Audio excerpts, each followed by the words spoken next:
Pessoal, vou fazer minhas breves considerações a respeito do debate eleitoral realizado pela Band, promovido pela Band no domingo. Estou gravando este vídeo na segunda-feira, se tudo der certo, você estará vendo este vídeo na terça-feira, que é quando eu vou disponibilizá-lo para o público em geral. Então vou falar brevemente sobre as minhas impressões a respeito do debate em si, a respeito dos candidatos também, e analisando cada um, analisando os pontos mais importantes aí. Adianto que foi um debate até bastante morno, esperava um pouco mais de ação, um pouco mais de animação, até que teve uma coisinha bastante animada e a gente vai ver isso daqui a pouquinho também. Mas desde já peço que você deixe o seu like, seu comentário neste vídeo, se inscreva no meu canal se você ainda não for inscrito, me siga nas redes sociais que eu vou deixar aparecendo aí na tela e vamos dar uma conferida aqui nos principais pontos desse debate eleitoral de 2022. Em primeiro lugar, preciso deixar registrado o baixo nível dos entrevistadores, tanto dos âncoras ali quanto dos repórteres que fizeram as perguntas direcionadas aos políticos, enfim.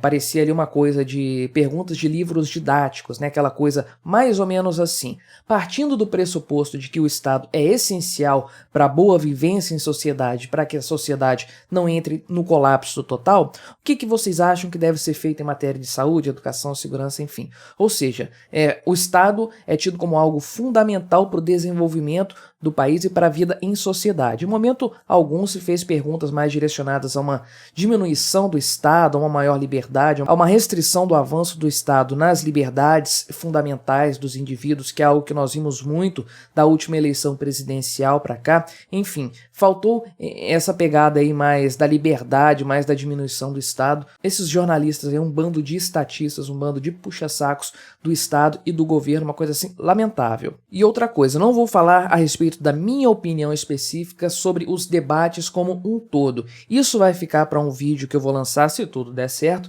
na sexta-feira desta semana. E se você é membro ou apoiador do meu canal, você já tem acesso a esse vídeo. Eu já coloquei na aba de comunidades restrito para membros. Se tudo der certo, estou terminando esse vídeo no momento que eu estou gravando esse aqui agora, pretendo lançar ele tudo certinho. Acredito que você já tenha acesso a esse vídeo aí. Caso você queira se tornar membro patrocinador do meu canal, para ter acesso antecipado a esses vídeos, para ter um canal de acesso de contato comigo mais fácil e também para ter seu nome mencionado nos vídeos teóricos que eu faço, que geralmente eu os libero na sexta-feira. Amanhã, quarta-feira, vai ter um vídeo também no meu canal nesse formato. Basta você clicar no botão Seja Membro aí embaixo, com valores a partir de R$ 1,99 por mês. Você colabora financeiramente com o meu trabalho e você passa a ter acesso a esses benefícios também. Começando a falar dos candidatos pelo Felipe Dávila, e peço desculpas pelo chroma key, que já deve estar todo bagunçado aqui por causa da cor de fundo, né? Mas esse sujeito aí é o Amoedo 2.0 dessa eleição aqui, um típico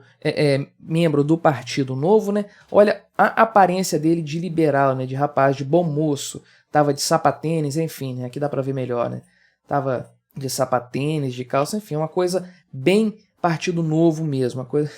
Sem comentário nessa cara dele de bom moço e tudo mais. Achei muito apropriado o fato dele ter sido colocado nessa posição aqui. Parece que eles sortearam a posição dos políticos, mas houve uma mudança aqui, enfim. Mas ele ficou na extrema esquerda do palco. Combina muito bem com o Partido Novo, né? Que é partido de extrema esquerda, uma coisa assim, o partido mais comunista que esse país tem. E assim, basicamente, ele se comportou como gestor, né? Não como político, aquela coisa que já ficou velha desde a época lá do João Dória e que agora ele recicla também. E parece que ele estava lá mais fazendo propaganda política para o Romeu Zema, para a reeleição do Zema lá em Minas Gerais, do que para si próprio, né? Foi a impressão que eu tive. Outra candidata que estava presente é a senhora Soraya Tronic.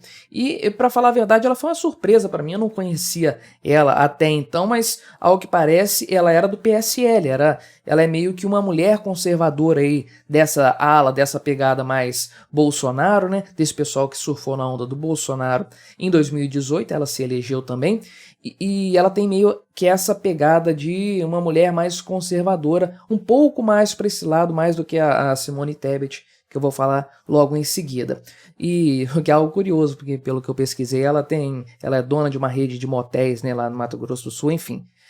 Preciso confessar que eu achei ela muito bonita, ela tem uma aparência muito boa, isso conta pontos, definitivamente na política não há o que dizer. Agora, os dois pontos que chamaram a atenção do que ela falou, né, a gente sabe que a participação tanto dela quanto da Simone Tebet não representaram grande coisa no final das contas, do Felipe Dávila também não, mas assim, o principal ponto que chamou a atenção foi o fato dela ficar piscando o tempo todo, uma coisa assim que dava até aflição. Eu quase que tive um ataque epilético assistindo essa mulher falando ali, até porque eu assisti o debate na velocidade acelerada, então você imagina como é que a coisa ficou. E também tem o fato dela ter mencionado aí que ela só está concorrendo por causa do fundão eleitoral. Pegou muito mal, ficou muito estranha essa história. Seguindo, candidata Simone Tebet, o que eu achei da performance dela? Eu acho que ela até foi bem, me surpreendeu um pouco, acho que ela tem potencial para outras eleições, não para essa aqui definitivamente, mas para a próxima, quem sabe ela não vem com mais força. Ela já iniciou batendo no Bolsonaro, é uma coisa provavelmente que ela já veio determinada a isso. Ela bateu muito na questão da vacina, é o grande mote da campanha dela, o que não vai ajudar ela em muita coisa, porque essa história toda, tanto da vacina quanto da CPI da Covid, não vingou, não rendeu os frutos que esse pessoal esperava, então isso não vai render muito para ela, mas foi nesse ponto que ela se firmou. Duas questões principais, né? A primeira as gafes que ela cometeu, isso de fato ela cometeu algumas gafes, né? O pessoal fala muito aí. Primeiro ela falando que ela é feminista e que o Brasil precisa de uma mulher para arrumar a casa, né? Poxa, uma frase bastante feminista essa. Quem que vai arrumar a casa? Uma mulher, né? Bastante feminista essa senhora Simone Tebet. Enfim, uma gafe tremenda. Mas tem outra que ela cometeu também, que eu não vi o pessoal comentando muito, que ela falou pro Bolsonaro o seguinte, mais ou menos: eu não vi o senhor entrando de moto no hospital. Como assim entrar de moto no hospital? Ela tava mencionando que ele, querendo dizer algo como que o Bolsonaro gasta muito tempo fazendo motocicletas e pouco tempo indo ver os hospitais, né, para ver como é que tava a situação na época da Covid e tudo mais. Mas ficou estranho, né? Como é que ele vai entrar com a moto no hospital, né? Bem, uma frase muito mal construída, no momento Dilma Rousseff aí da Simone Tebet. E a coisa mais engraçada de tudo que ela falou foi o tal dos 5 mil reais que ela vai dar para os alunos do ensino médio comprarem moto ou comprarem o celular, mas de onde que ela tirou isso? Ela achou que alguém ia levar a sério essa ideia, que ia achar que essa seria uma boa ideia, não sei de onde que essa mulher tirou isso aí. Ela não estava bem quando ela falou isso, não é possível que ela planejou isso e levou para o debate, ela deve ter improvisado ali, enfim. Não soou bem, não rolou. Isso aí definitivamente não rolou. É claro, o Ciro Gomes teve algum protagonismo ali, apareceu bem falando, mas o que mais me surpreendeu nele foi o fato dele ter batido no Lula logo de cara. Teve um momento em que o Lula puxou ali uma amizade com o Ciro, né, um papo de comadres ali com o Ciro Gomes, dois indivíduos de esquerda, né, que iriam ali se ajudar, talvez, no debate. O Ciro Gomes respondeu dando logo um tapa na cara do Lula, deixou o Lula totalmente desconcertado nessa história. Me surpreendeu ele ter partido para o ataque para o Lula. Faz sentido, é claro, porque o eleitorado dele é o mesmo eleitorado do Lula, então se ele tem que tirar votos de alguém, não é do Bolsonaro, embora exista ali um percentual ali de eleitores do Bolsonaro que eventualmente votariam no Ciro, mas o principal alvo dele ali, sem dúvidas, era o Lula, e ele partiu para o ataque com tudo. Ele também assumiu para si totalmente o papel de cristão, né, de alguém, uma pessoa de Deus, voltada para Deus, falando de oração, falando de Bíblia. Já tinha visto isso em outros materiais dele de campanha e tudo mais, ele lendo a Bíblia, uma coisa assim. Ele pegou totalmente essa vertente aí. É claro que a gente sabe que isso não cola, ele não engana as pessoas nisso aí, mas ele está apostando, né, no setor evangélico para tentar angariar votos ali também. E claro, ele pintou o Ceará como se fosse a Suíça no Brasil, né? Tudo perfeito, a educação funciona e tudo funciona maravilhosamente bem lá no Ceará, aquele papo que ele sempre usa também. E aí chegamos ao presidente Bolsonaro, que tenta a reeleição. Para mim ele se saiu bem no debate, fiquei um pouco preocupado dele talvez subir o tom no debate. Tenho um palpite a respeito do porquê que ele estava tão controlado e por que o Lula não estava tão controlado, estava um pouco nervoso. No final do vídeo eu vou explicar qual que é o meu ponto em relação a isso, mas acho que ele se saiu muito bem. Ele já começou batendo na questão da corrupção no Lula, dando logo uma lapada no Lula em relação a isso. Nos últimos meses, toda essa coisa de vincular o Lula à corrupção estava sendo um pouco deixada de lado, ninguém estava levantando isso, e a gente sabia que em algum momento essa história ia aparecer. E provavelmente o Bolsonaro, a equipe dele, estavam deixando isso para os debates eleitorais, quando o Bolsonaro poderia de frente para o Lula chegar jogando essa carta aí, lançando logo na cara dele a questão da corrupção. Lula se embananou totalmente nessa história. Muito feio ver ele lendo uma colinha ali, igual eu estou com minha colinha aqui dos pontos que eu tô falando aqui, mas ele lendo a colinha dele lá, coisa patética, vergonhosa, uma coisa assim ensaiada que não soou natural. Aliás, o Bolsonaro soou bastante natural no que ele falou, uma linguagem mais popular, né? Falando aí, esses políticos sempre deram a banana pro povo, isso aí dialoga com o popular. Isso é muito mais eficaz, muito mais eficiente do que aquele monte de número, de percentuais, de valores que os outros candidatos estavam falando, especialmente a Simone Tebet, né? Falando muito disso aí.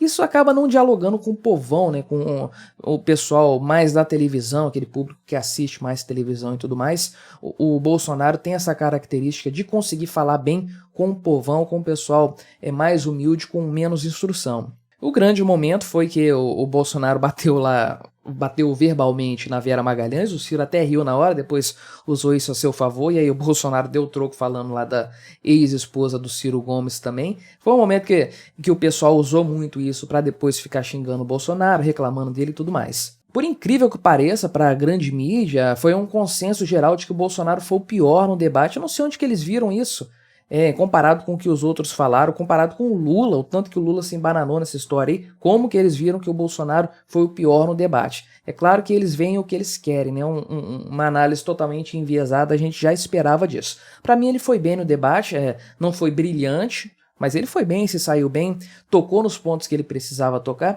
e ele não precisa ganhar nem da Simone Tebet, nem da Soraya, nem do Ciro, nem do Felipe Dávila, ele precisa bater no Lula, precisa tirar votos de pessoas que estão ainda querendo votar no Lula, ainda que esses votos migrem para outros candidatos, porque no final das contas, para ele é a única coisa que importa nesse debate aqui. Os outros candidatos para ele não faz diferença nenhuma. E aí chegamos nele, o Lula Molusco, né, que estava extremamente nervoso no debate, você percebia isso. O pessoal até me zoou em outro vídeo que eu fiz aqui, dizendo que eu estava melhor que o Vitor do Metaforando, lendo linguagens corporais, mas o fato é que o Lula estava esfregando demais as mãos, um gesto apaziguador, né, como o Vitor gosta de dizer. A gente via que ele não estava muito à vontade ali no debate, ou ele sabia que ele seria bombardeado pelo Bolsonaro muito rápido, ou então ele já não estava muito confiante do seu próprio desempenho no debate. Mas algo que ajudou a deixar ele muito mais desconfortável no decorrer do debate, uma coisa que me surpreendeu bastante também, foi o fato de que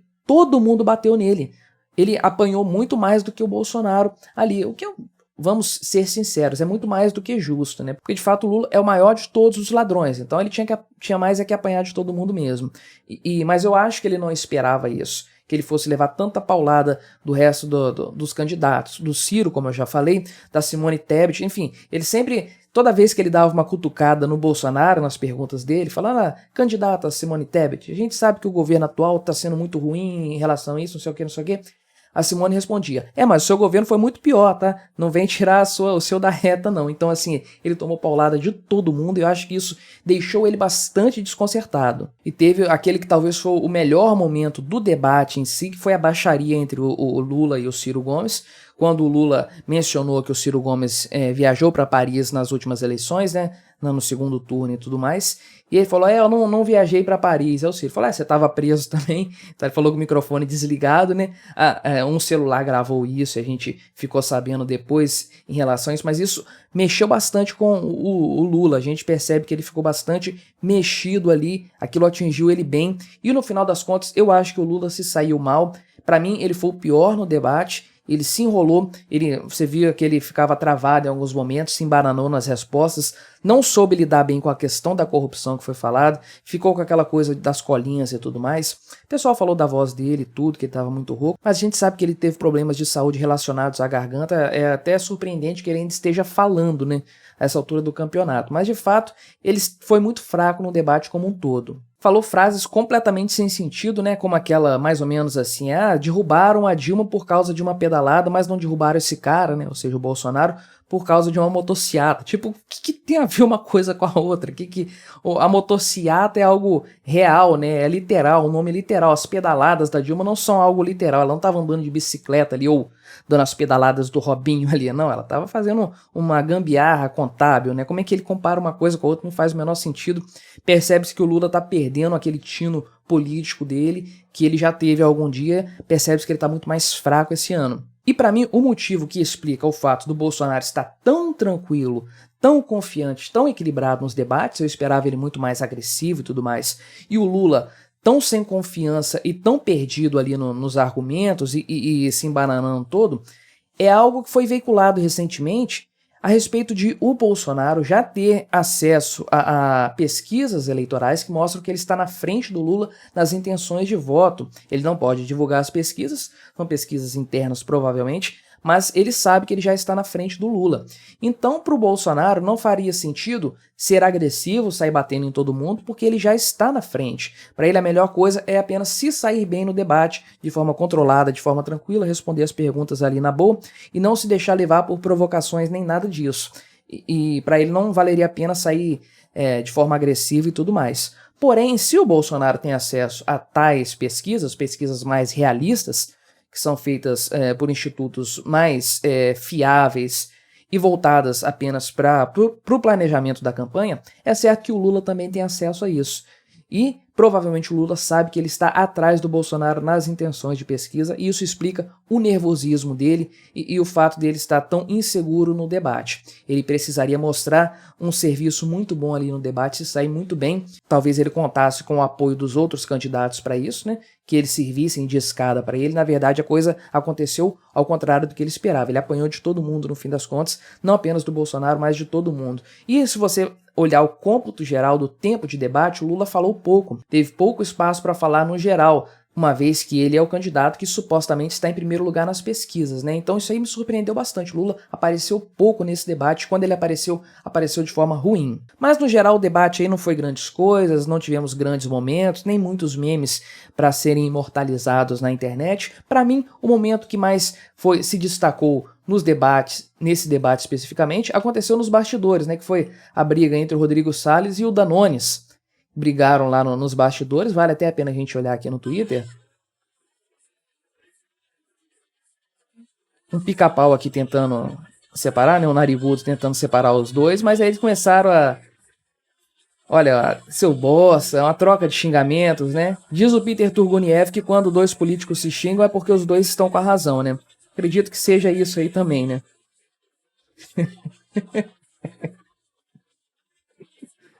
Ai, muito bom. Melhor momento do debate, você não tenha dúvida.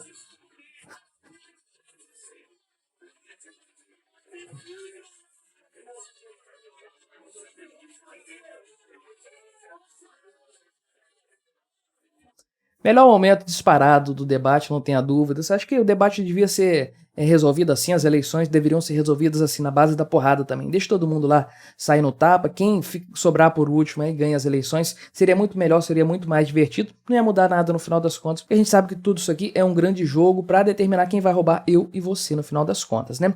Mas se você quiser saber a minha opinião a respeito de debates eleitorais, a respeito da política como um todo, uma forma mais bem argumentada, mais bem construída, não deixe de assistir o vídeo de sexta-feira aqui no meu canal. E aí, quem que você acha que foi melhor nesse debate? Deixe aí nos comentários, deixe o seu like também neste vídeo, se inscreva no meu canal se você ainda não for inscrito e até a próxima!